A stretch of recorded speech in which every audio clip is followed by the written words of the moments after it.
नमस्कार साथियों। आज हमारे साथ एक ऐसी महान शख्सियत मौजूद हैं, अपने आप में एक बेहद फेमस चेहरा है। लखनऊ में एक स्थान पड़ता है बुद्ध विहार, जहाँ के श्रीमान जी अध्यक्ष हैं। और रात सौभाग्य से हमें इनके यहाँ आश्रय भी प्राप्त हुआ। हम सर से जानते हैं कि सर का जीवन एक सन्यासी का जीवन है। आज के इस कंपटीशन भरे समय में किस प्रकार से सर अपना जीवन यापन करते हैं और किस प्रकार से आती हुई समस्याओं को फेस करके हम जैसे अजनबी जो यहाँ आते हैं उनको ऐसा महत्वपूर्ण स्थान देते हैं जो काफ़ी थाउजेंड्स खर्च करने के बाद भी प्राप्त नहीं होता। सर, आपका स्वागत है हमारे शो में। बहुत बहुत साधुवाद। सर, आज तो कोई भी व्यक्ति, यहाँ तक कि अपने भी अपनों से मुंह मोड़ते हैं, किंतु आपके यहाँ इस आपके आश्रम में आके हमने देखा कि यहाँ इतने स्वच्छ कमरे, इतनी स्वच्छता और इतने आपके जो भक्तगण हैं इतने अच्छे तरीके से हम सबका ध्यान रख रहे थे। तो सर, किस तरीके से आप अपने आप को मेंटेन करते हैं और आपका जो जीवन है वो किस प्रकार का है, कृपया बताएं। भगवान बुद्ध ने उनका उपदेश जो है लोगों के लिए, हित के लिए, उनके कल्याण के लिए उन्होंने अपना पूरा जीवन 45 वर्षों तक समर्पित किया। और प्रमुख शिक्षाओं में ब्रह्म विहार बोलते हैं, मैत्री, करुणा, मुदिता, उपेक्षा। तो भगवान बुद्ध की देशनाओं में सबसे ज़्यादा मैत्री और करुणा का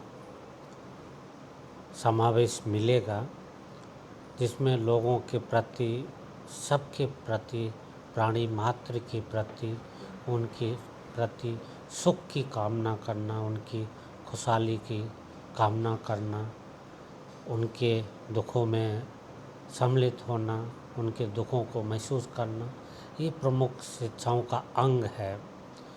तो शिक्षाओं को अपने जीवन में पालने के लिए हम जब तक अनुसरण नहीं करेंगे तब तक वो शिक्षाओं को अपने जीवन में पाल नहीं सकते हैं।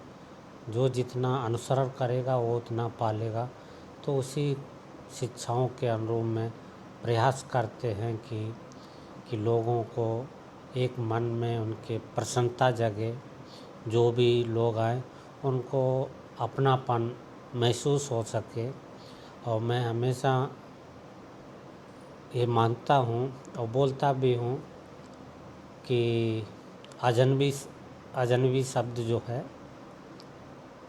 कि परिचित नहीं है, तो ये शब्द केवल कुछ सेकंड के लिए ही होता है और कुछ सेकंड के बाद में सब लोग परिचित हो जाते हैं। अपरिचित होने के लिए केवल कुछ ही सेकंडों का फैसला होता है। तो मैं विश्वास करते ना कि दुनिया में कोई भी अपरिचित नहीं है, बस मिलने की ज़रूरत है, मैत्री चित्त युक्त होकर के बात करने की ज़रूरत है। उसके बाद में सब परिचय हो जाता है। परिचय हो जाता है तो अपने आप से अपनापन महसूस होने लगता है। सर, आपने एब्रॉड में जाके शिक्षा प्राप्त की। मैं श्रीलंका में वहाँ से पोस्ट ग्रेजुएट किया हूँ, एमए कलनिया विश्वविद्यालय कोलंबो से। जी।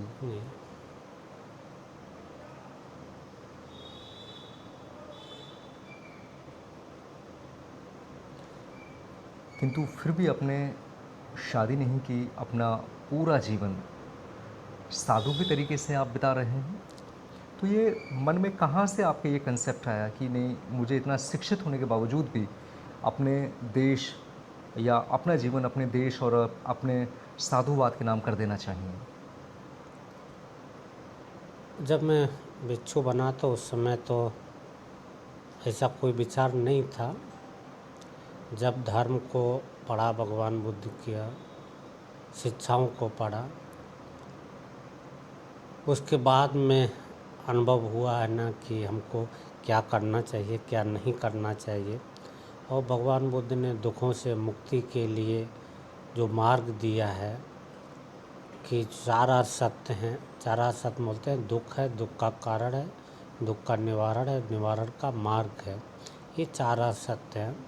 और निवारण का मार्ग जो है उसी को अष्टांगिक मार्ग बोलते हैं, मध्यम मार्ग बोलते हैं। तो जो मार्ग दिया, जब ये समझ में आया कि दुखों से अगर मुक्त होना है तो सांसारिक जीवन में पूरी तरीके से लिप्त नहीं होना है। अगर लिप्त रहेंगे तो दुखों का आसपास ना बने रहना एक स्वाभाविक क्रिया है। तो दुखों के मुक्ति के लिए ना प्रभावित होकर के धर्म का पालन करने में जो आसानी है वो वैवाहिक जीवन में रह कर के वो संभव नहीं होता है। इसीलिए भगवान बुद्ध के भिक्षुओं में जब उनसे भी यही प्रश्न किया जाता था कि वैवाहिक जीवन जो है वो जंजालों से घिरा हुआ है, अनेकों बाधाओं से घिरा हुआ है, और प्रवृत्त जीवन जो है ना खुले आसमान की तरह खुला हुआ है। तो जंजालों में फंसे हुए लोग और खुले हुए आकाश में उड़ने वाले पक्षी की तरह दोनों में बहुत ही अंतर है। इसीलिए अविवाहित रहकर ही अच्छे से धर्म का अनुपालन करते हुए निर्वाण को साक्षात्कार करना आसान कार्य है। बताते हैं कि आपके श्रीमान गुरुजी के साथ बाबा अंबेडकर साहब भी यहाँ आया करते थे, क्या ये बात सत्य है? बोधसत्व बाबा साहब हमारे गुरुजी के गुरुजी जो थे, इस जी। बुद्ध विहार के संस्थापक भदंत बोधानंद महास्थविर जी। बोधानंद महास्थविर जी वो भिक्षु थे जब बौद्ध धर्म का पुनरुत्थान काल प्रारंभ होता है। उस प्रारंभ काल में दूसरे भिक्षु थे जो 1913 में भिक्षु बने। उससे पहले उत्तर भारत में कोई भी भिक्षु नहीं था। उनसे पहले केवल एक भिक्षु थे, महावीर स्वामी, कुशीनगर में। उस समय बोधानंद जी ने इस विहार की स्थापना की और उनका पूरा जीवन बहुजन समाज के लिए समर्पित किया। उनकी सामाजिक, आर्थिक और धार्मिक यात्रा जो है उसमें समावेश हों, उस उद्देश्य से इस विहार की स्थापना की। और उसके लिए बहुत ही प्रखर होकर के बोलते भी थे। बोधसत्व बाबा साहब आए तो उनकी भी वही मिशन था। जब संपर्क हुआ तो उनसे मिलने के लिए बाबा साहब यहाँ पे 3 बार आए। तो सबसे पहले 1928 में जब साइमन कमीशन भारत में बहुजन समाज की सामाजिक आर्थिक स्थिति का सर्वेक्षण के लिए आए थे, तो उनको घुमाने के लिए पूरे भारत में भ्रमण कर रहे थे बाबा साहब, तब आए थे। इसके बाद में 1948 में आए, फिर 1951 में आए। और बोधानंद जी से ही बाबा साहब ना दीक्षा लेने का भी प्रोग्राम था, परंतु भदंत बोधानंद जी 1952 में 11 मई 1952 में परिनिर्वाण हो गया, एक्सपायर हो गए। तो इसके पश्चात में वो दीक्षा का प्रोग्राम पूज्य भदंत चंद्रमणि महास्थविर जी के द्वारा संपन्न हुआ। तो पूज्य दादा गुरु बोधानंद जी की जगह पे हमारे गुरु जी पूज्य गलगेधर प्रज्ञानंद जी उनके बाद में इस बिहार के बिहार अध्यक्ष हुए। तो वो सत बाबा साहब के धर्म दीक्षा समारोह जो 14 अक्टूबर 1956 में नागपुर पूर्व की पावन भूमि पे हुआ, उसमें 7 भिक्षुओं में सबसे युवा भिक्षु के रूप में सम्मिलित हुए और दीक्षा के साक्षी रहे 2017 तक। सर, आज के इस कट्टरवादी समय में जहाँ अक्सर हम सुनते हैं कि पत्नी ने पतियों को विभिन्न विभिन्न प्रकार की यातना देकर समाप्त कर दिया, पतियों ने पत्नी को मार दिया, एक्स्ट्रा मैरिटल अफेयर्स, इन सब को देखते हुए आप हमारे समाज को क्या मैसेज देना चाहते हैं? एक ऐसा संदेश जो कि हमारे समाज के हर वर्ग के व्यक्ति, हर उम्र के व्यक्ति के बीच आ सकता है। कृपया। आज का समय जो बात हो रही है, ये आज एक समय नहीं है, हमेशा से समय चला आ रहा है। भगवान बुद्ध ने सबको लिए कंपलसरी रूप से है ना सीलों का विधान किए हैं कि जो गृहस्थों के लिए 5 सील बताए हैं भगवान बुद्ध ने कि जो हर गृहस्थ को पालन करना चाहिए, चाहे वो बौद्ध धर्म को मानता हो या ना मानता हो, और वो 5 नियम हैं सबको मानना भी पड़ता है। और जो लोग नहीं मानते हैं, उनका अनुपालन नहीं करते, उन्हीं के साथ में दुष्परिणाम भी देखने को मिलते हैं।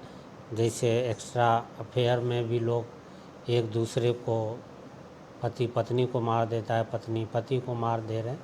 तो 5 सील भगवान बुद्ध ने बताए हैं कि प्राणी हिंसा नहीं करना है, चोरी नहीं करना है, मिथ्या आचरण नहीं करना है, झूठ नहीं बोलना है, और मद्यपान नशा का सेवन नहीं करना। ये 5 नियम भगवान बुद्ध ने हर गृहस्थ के लिए उपदेश किए हैं।